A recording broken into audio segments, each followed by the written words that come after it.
Hello, I'm Dr. Sherry Beverly. I'm the coordinator of the Education Technology program and the College of Education at James Madison University.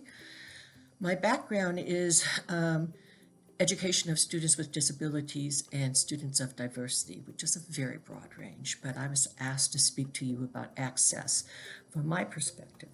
So from the perspective of disability, there are laws in terms of access. There are federal laws ensuring access to digital information. There are civil rights laws that ensure access of basically access to everything that non-disabled people have access to. When I think of access, I think of academic access, access to the opportunity to learn content through the pedagogy and the materials that are used for instruction and for measuring growth. I think of cognitive access, which are the metacognitive problem solving, organizing, comparison, contrasting, decision making, the thinking aspects, which could be associated with academics, but are associated with almost everything else that we do in life. I think of communicative access, and I think of communicative access as both the receiver of communications, print, audio, visual, kinesthetic, and the sender of communication, also again, print, audio, kinesthetic, visual.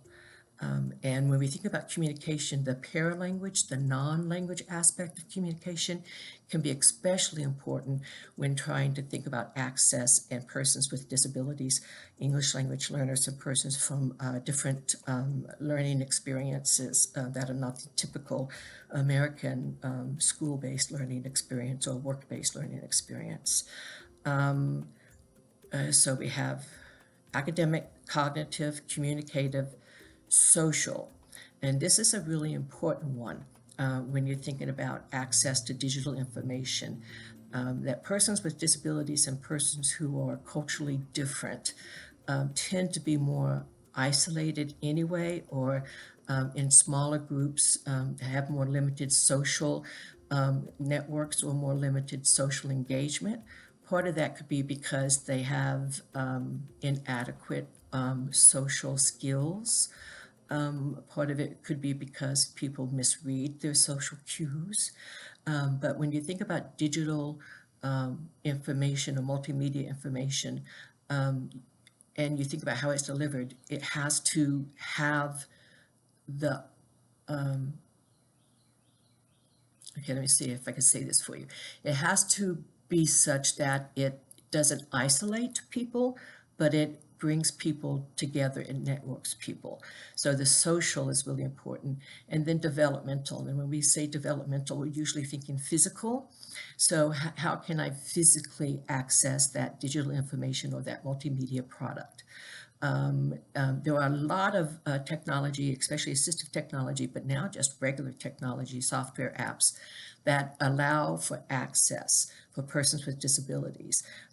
If you are quadriplegic and you don't have the use of your arms, hands, or fingers, then you can get a voice program that once you orient it towards your voice, it will do what you tell it to do. Now, it's a little time consuming because sometimes you'll say cursor right and it goes, one little mini step right when you want it to go, all the way to the right.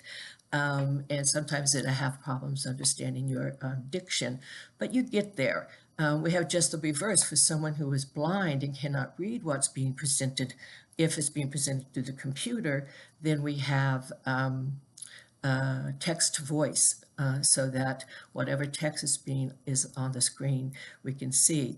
There are programs that if you're designing digital information to be delivered through the computer or through electronics, then they have text that you can hide behind the visuals so that the person can get a description of the visual. They have closed captioning for videos that you can put on. So there's lots of different ways to provide access to digital information through software, through hardware, and through just good design. And what we've learned is that when you provide access, you are hopefully providing opportunity. Giving me the access to a space without giving me the opportunity to engage in that space is not access.